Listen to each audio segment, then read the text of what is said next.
يا اهلا وسهلا. عاملين ايه يا حبايب قلبي؟ وحشتوني. اخباركم ايه؟ طمنونا عليكم. انا اولا كده حابه اشكر كل واحده، كل واحد، كل واحده بجد كتبت كومنت فتح نفسي عن الشغل الفترات اللي فاتت دي. وبجد بجد انا دلوقتي اللهم لك الحمد يا رب. بشكركم من قلبي بجد. انا خلصت شروط اليوتيوب. اللهم لك الحمد يا رب. وبشكركم من قلبي والله العظيم على وقفتكم جنبي الفتره اللي فاتت. والنهاردة ان شاء الله معانا فيديو كده، وكل اللي سألوني على اي حاجة تخص القناة انا هرجع اعمل فيديو تاني اللي هو ايه، كل حاجة على القناة بالظبط، بس لما انا اخلص الحاجات اللي هي مطلوبة للقناة، عشان انا لما اتكلم معاكم في حاجة اكون ايه، افيدكم بيها على قد ما اقدر. خلاص. فالنهاردة كده ايه، يعني انا عامله لكم الفيديو ده روتيني كده، بس هنتكلم مع بعض فيه يعني ايه، عن التوفير برضو.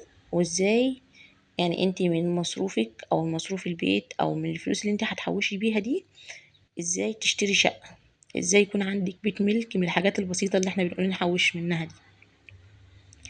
يعني في ناس هتعلق وفي ناس هتقول كلام كتير ممكن يعني مش يعجبني في الكومنتات، بس صدقوني والله العظيم وبكلمكم بكل اخلاص، ويمكن انتوا عارفين كده ان انا يعني ربنا يكرمني ان شاء الله الفترة الجاية كده وافرحكم معايا بفرحتي ان شاء الله.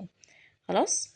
فانا دلوقتي هقول لكم ايه حاجات كده انا بعملها، وهقول لكم انا دلوقتي وصلت لفين من الحاجات اللي انا بعملها دي. فيديوهات التحويش اللي احنا اتكلمنا عنها الفيديوهات اللي فاتت كلها، الفيديوهات دي كلها لو مشيتوا عليها والله العظيم هتحوشوا مبالغ.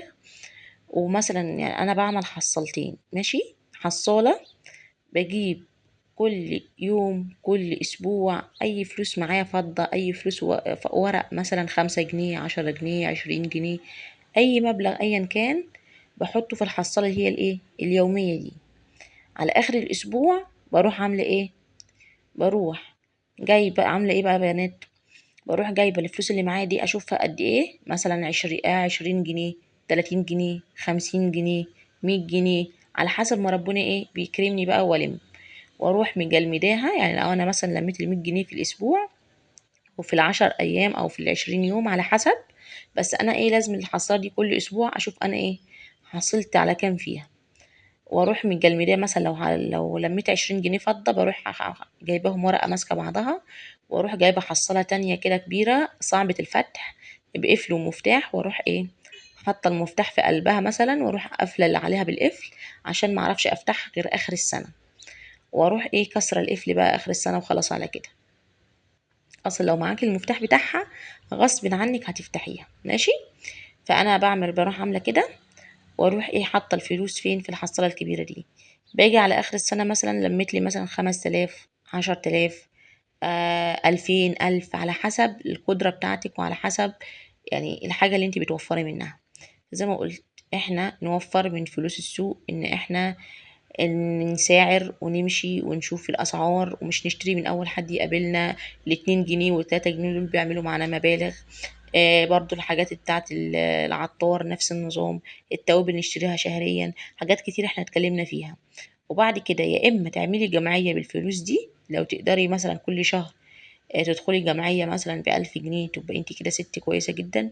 ب500 جنيه برضو تبقى الله ينور عليكي. ما قدرتيش فانا بقول لك اعملي الحصالتين دول. يعني انا اللهم لك الحمد يا رب. طب واحده هتقولي بقى ايه، طب والشقه هتجيبيها ازاي؟ انا هتكلم معاكي دلوقتي. انا اللهم لك الحمد يا رب انا بمشي على الموضوع ده. فانا دلوقتي معايا مبلغ اللهم لك الحمد ماشي. فواحده هتقولي هتجيبي مثلا ال20 ألف ولا ال30 ألف اللي هنلمها دي خلال سنه ولا سنتين، دول هنعمل بيهم ايه؟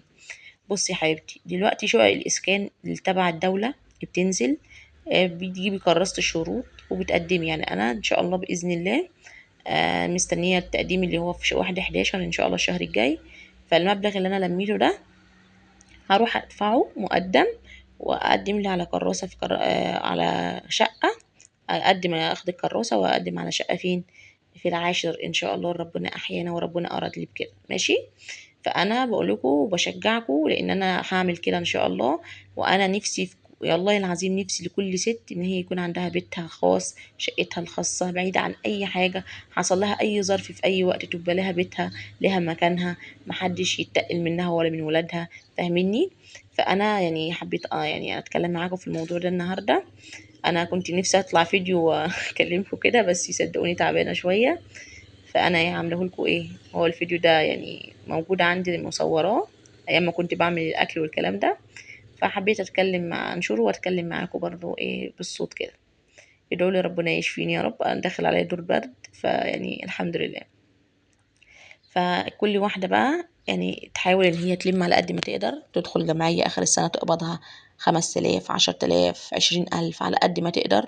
كل واحدة تحاول، مش تستهتروا باللي انا بقوله، اللي هو لما تنزلي السوبر ماركت بلاش الاطفال، دايما سعري الحاجة قبل ما تشتريها، الكلام ده كله بيعمل معاكي فرق كبير جدا، وتلاقي نفسك محوشة 10 جنيه في الحاجة في لحظتها، 7 جنيه 5 جنيه فرق أسعار بس. فانتي لما كل ما تشتري تشيلي 5 وتشيلي 7 وتشيلي 10، هيعمل معاكي مبلغ آخر الشهر تعرفي ايه تحوشي منه، وتقدموا بقى في الشقق اللي هي ايه اللي تبع الدولة دي. انا مش بقولك روحي هاتلك شقة ب1 مليون جنيه، انت هتجيبي 1 مليون جنيه منين؟ احنا بنقول على قد امكانياتنا. فكل واحدة نفسها في حتة شقة تتجدعن كده، وان هي تلم وتحوش زي ما قلت لها كده، يا اما تعمل جمعية. وبلاش يا بنات البنوك، وبلاش الربا والكلام ده كله. يعني واحدة تقول لي حط في بنك والكلام ده، انا مش بحب الكلام ده لانه ده ربا، وربنا يعني يبعده عننا.